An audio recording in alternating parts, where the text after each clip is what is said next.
चाहे कितना भी राजनीतिक पुशअप कर ले ये कांग्रेस पार्टी। और वही रॉबर्ट वाड्रा, राहुल गांधी और प्रियंका वाड्रा जब केरल चले जाएंगे तो उसी कम्युनिस्ट पार्टी के खिलाफ बोलेंगे। दोनों हाथों से मोटा माल इकट्ठा करना, उस राज्य को एटीएम में तब्दील कर देना, ये कांग्रेस पार्टी का डबल स्पीक है, ये कांग्रेस पार्टी का दोगलापन है। तो गांधी परिवार है, तथाकथित गांधी परिवार है, ये अपनी राजनीतिक प्रासंगिकता बनाए रखे। प्रियंका वाड्रा ये अपनी पॉलिटिकल रेलेवेंस बनाए रखे। केवल इसी कारण से ये गठबंधन है। ये गठबंधन ही नहीं, ये ठग बंधन है। ट्विटर युद्ध हो रहा है। भ्रष्टाचार ही कांग्रेस पार्टी की आइडियोलॉजी है, भ्रष्टाचार ही कांग्रेस पार्टी का विचारधारा है। आज कांग्रेस पार्टी एक फ्रिंज पार्टी बन चुकी है। बंधुगण, अपने प्रासंगिकता को बनाए रखने के लिए, अपने रेलेवेंस को बनाए रखने के लिए कांग्रेस आज अलायंस के ऊपर डिपेंडेंट है। तमाम पहले के चुनावों में हमने देखा, चाहे वो बिहार का चुनाव हो, चाहे वो उत्तर प्रदेश का चुनाव हो, इन सभी चुनावों में हमने देखा कि कांग्रेस किस प्रकार अलायंस के माध्यम से, गठबंधन के माध्यम से अपने आप को प्रासंगिक रखने का प्रयास करती है। जो नाव उनकी ऑलरेडी डूब चुकी है, किस प्रकार वो उभरे, इसकी कोशिश में कांग्रेस पार्टी रहती है। यह विषय अलग है कि गठबंधन तो कांग्रेस पार्टी करती है, मगर जहां भी राहुल गांधी जाते हैं और जिस भी पार्टी का स्पर्श कर देते हैं, उसका डूबना तय हो जाता है। यह भी आप देख चुके हैं। ठीक उसी प्रकार की प्रक्रिया अभी 5 राज्यों में चुनाव चल रहे हैं। बंगाल का भी चुनाव है। ठीक ऐसी ही एक गठबंधन की प्रक्रिया राहुल गांधी जी और उनकी कांग्रेस पार्टी बंगाल में कर रही है। बंधुगण, ये जो अलायंस का खेल कांग्रेस पार्टी कर रही है, आज कांग्रेस पार्टी के अंदर भी उसको लेकर एक सुगबुगाहट है। और आज तमाम टेलीविजन चैनल अगर कुछ दिखा रहे हैं और पूरे हिंदुस्तान में कांग्रेस पार्टी में कुछ हो रहा है, तो वो कांग्रेस वर्सेस कांग्रेस, कांग्रेस के अंदर ही लड़ाई हो रही है। बंधुगण, ये जो सारे अलायंस कांग्रेस पार्टी ने किए हैं, ये जो गठबंधन कांग्रेस पार्टी ने किए हैं, ये कोई अच्छे परफॉर्मेंस के लिए नहीं किया है।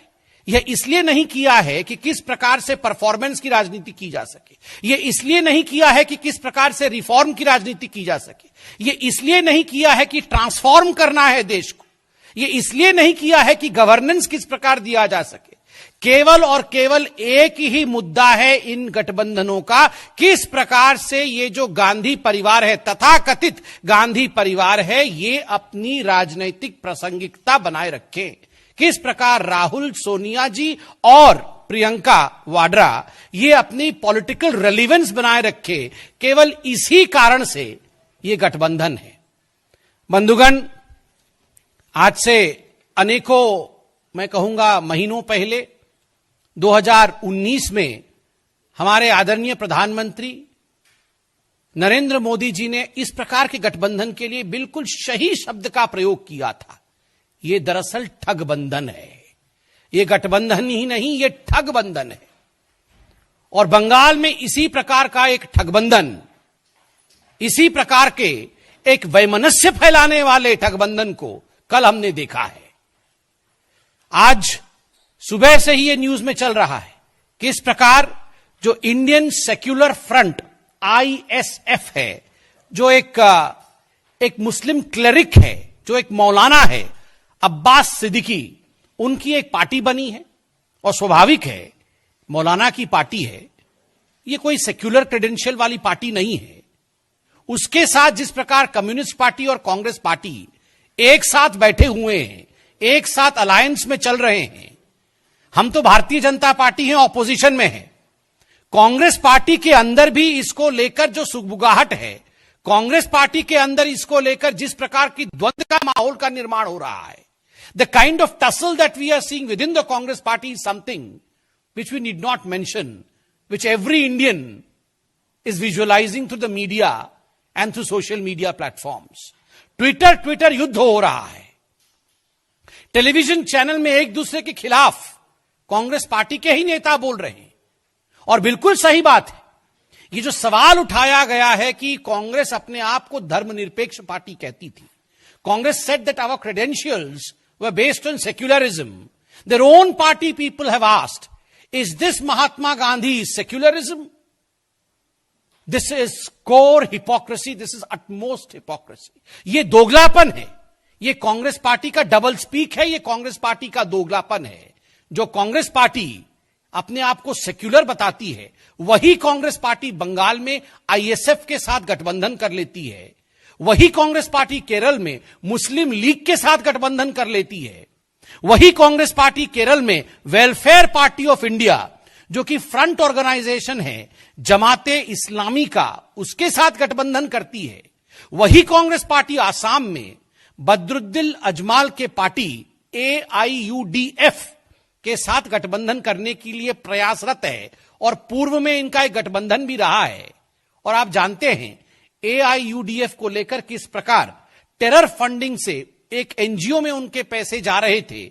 इसको लेकर एक NIA का इन्वेस्टिगेशन भी अभी चल रहा है. जब इस प्रकार के इन्वेस्टिगेशन चल रहे हो, देश विरोधी गतिविधि को लेकर किसी संगठन के, किसी ऑर्गेनाइजेशन के, उनके साथ भी गठबंधन कर लेना, ताकि किसी भी तरह से येन केन प्रकारेण अपनी राजनैतिक प्रासंगिकता बनाई रखे कांग्रेस पार्टी, ये आज पूरा हिंदुस्तान देख रहा है. कर्नाटक में SDPI, PFI का जो पॉलिटिकल विंग है SDPI, उसके साथ भी कांग्रेस पार्टी की सांठगांठ रही थी. और आपको याद होगा जब कर्नाटक का इससे पहले चुनाव हुआ था, SDPI ने अपने सारे कैंडिडेट हटा लिए थे ताकि कांग्रेस पार्टी जीत सके. पराकाष्ठा तो तब होती है मित्रों, जब यही कांग्रेस पार्टी बंगाल में कम्युनिस्ट पार्टी के साथ, लेफ्ट के साथ अलायंस करती है, सीट शेयरिंग पे उतरती है और साथ में चुनाव लड़ते हैं. और वही कांग्रेस पार्टी केरल में कम्युनिस्ट पार्टी के खिलाफ लड़ती है. दोनों चुनाव एक साथ चल रहे हैं 5 राज्यों में. इन दोनों राज्यों के नाम है, बंगाल का भी नाम है और केरल का भी नाम है. आप पराकाष्ठा देखिए, बंगाल में कम्युनिस्ट पार्टी के साथ कांग्रेस पार्टी लड़ेगी. मतलब ये प्रियंका वाड्रा, रॉबर्ट वाड्रा और राहुल गांधी जब बंगाल जाएंगे तो कम्युनिस्ट पार्टी के लिए अच्छी अच्छी बातें करेंगे.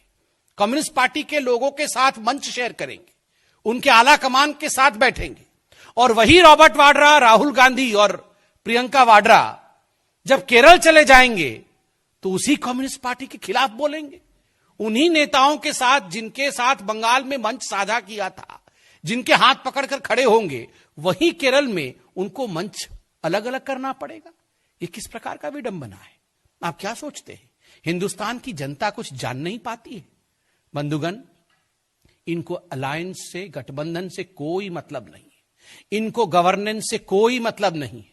इनका उद्देश्य केवल एक है, और उनका उद्देश्य है किसी भी प्रकार, चाहे किसी का भी साथ क्यों ना लेना पड़े, कैसे भी करके सत्ता में आ जाना, भ्रष्टाचार फैलाना, दोनों हाथों से मोटा माल इकट्ठा करना, उस राज्य को ATM में तब्दील कर देना, पैसा इकट्ठे करने उस राज्य से, और एक परिवार किस प्रकार से आगे बढ़ सके, एक परिवार की महत्वाकांक्षा कैसी पूरी हो सके, केवल और केवल यही उद्देश्य कांग्रेस पार्टी और गांधी परिवार का है. The only ambition of the Congress party and the Gandhi family is to see to it the ambitions of the Gandhi family is fulfilled. The satiety for power of the Gandhi family is fulfilled.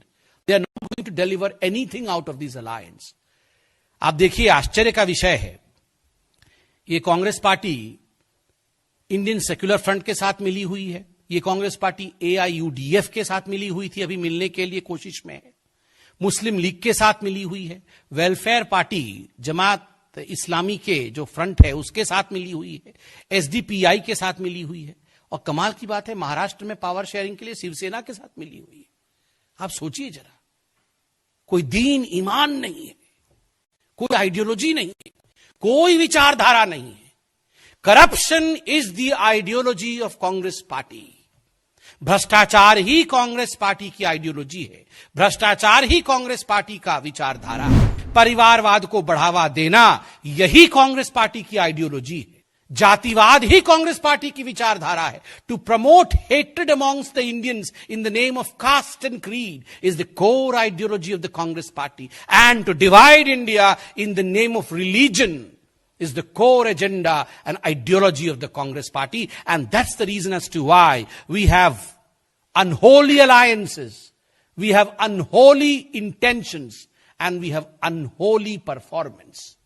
जहां कांग्रेस रहती है वहां unholy intention रहता है, उनकी इच्छाएं ही unholy है, unholy alliance रहता है और अनहोली परफॉर्मेंस। जब इंटेंशन ही अच्छे नहीं है तो परफॉर्मेंस अच्छा कैसे हो सकता है? परफॉर्मेंस तो 30 सेकंड में ही हो जाता है। किसी भी राज्य में अगर परफॉर्म और गवर्नेंस की बात की जाए तो राहुल गांधी तो कह ही रहे थे वो 30 सेकंड में हो जाता है। वहां परफॉर्मेंस और डिलीवरी नहीं होती है। बंधुगण, इस कांग्रेस पार्टी ने जरूर कहा होगा बंद कमरे के अंदर, और आपको याद है एक लीडिंग अखबार ने इसे हेडलाइन के रूप में भी छापा था, हां हम मुसलमानों की पार्टी है। ये राहुल गांधी ने कहा था, हां हम मुसलमानों की पार्टी है। मगर आज हम यहां स्पष्ट कर दे, जहां तक कांग्रेस पार्टी का सवाल है, ये भले ही बंद कमरे में कहते हो हां हम मुसलमानों की पार्टी है, ये मुसलमानों की पार्टी भी नहीं है, ये केवल घर वालों की पार्टी है। ये रॉबर्ट वाड्रा की पार्टी है, ये सोनिया जी की पार्टी है, ये राहुल की पार्टी है और ये प्रियंका वाड्रा की पार्टी है। बस इन चारों की पार्टी है और ये किसी की पार्टी नहीं है। बस इन चारों का भरण पोषण होता रहे, इन चारों को सत्ता मिलता रहे, मोटा माल परिवार तक आता रहे, इतना ही उद्देश्य इस परिवार का और इस पार्टी का है। और तो और look at the absurdity of these alliances. कल हम देख रहे थे ये आरजेडी जो है ये जाके ममता बनर्जी के पार्टी के साथ खड़ी हो गई थी। कमाल की बात है, बाकी राज्यों में कांग्रेस के साथ खड़ी हो जाती है। समाजवादी पार्टी जब मौका मिले तो साइकिल पे राहुल गांधी को बैठाया था कैरियर पे, अब वो जाके ममता जी के साथ बैठ गए। कमाल की बात है, कोई आइडियोलॉजी नहीं है, किसी के बीच नहीं है जी, ये सारे ऐसे ही हैं। 19 लोग एक साथ हाथ पकड़ पकड़ के खड़े हुए थे ना 2019 के चुनाव में। ये 19 लोग एक साथ हाथ पकड़ के खड़े हुए थे कि हम जो है एक साथ मिलके यहां काम करेंगे। आप देख रहे हैं आरजेडी जाके ममता जी के साथ, कांग्रेस के साथ नहीं है। कांग्रेस जाके कम्युनिस्ट के साथ बंगाल में, कांग्रेस कम्युनिस्ट के खिलाफ केरल में। आप कमाल की बात आप यहां देखिए, यहां किसी प्रकार से भी कोई आइडियोलॉजी नहीं है। बंधुगण, मैं अंत में इतना ही कहूंगा कि जहां तक कांग्रेस पार्टी का सवाल है, as far as the Congress party is concerned, no amount of political pushups, no amount of political push-ups or dance of alliance by their former president and upcoming president Shri Rahul Gandhi ji is going to save this already sunk ship called Congress party. चाहे कितना भी राजनीतिक pushup कर ले ये Congress party और चाहे कितने भी गठबंधन के नृत्य राहुल गांधी कर ले, मगर कांग्रेस पार्टी का जहाज जो डूब चुका है अब वो फिर से उभरने वाला नहीं है। 5 राज्य में जो चुनाव हो रहे हैं, जिनकी घोषणा अभी कुछ दिनों पूर्व हुआ है, इन 5 राज्य की जनता, बुद्धिमान जनता, नरेंद्र मोदी जी के परफॉर्मेंस, नरेंद्र मोदी जी की विकास उन्मुख जो गवर्नेंस है उसी को आशीर्वाद देगी। भारतीय जनता पार्टी की ही सरकार बनेगी और ये जो ठगबंधन है इनकी हार होगी। मैं इतना ही कहना चाहता हूं और अंत में गुजरात की जनता, गुजरात की भारतीय जनता पार्टी की सरकार और भारतीय जनता पार्टी के गुजरात के हर कार्यकर्ता को बहुत बहुत अभिनंदन, बहुत बहुत शुभेच्छा, बहुत बहुत कांग्रेचुलेशन कि आज जिस प्रकार से लोकल बॉडी इलेक्शन के रिजल्ट आ रहे हैं, एक बार फिर यह सिद्ध हुआ है कि देश में बंटवारे की राजनीति नहीं, देश में केवल और केवल विकास की राजनीति ही आगे बढ़ सकती है। धन्यवाद मित्रों।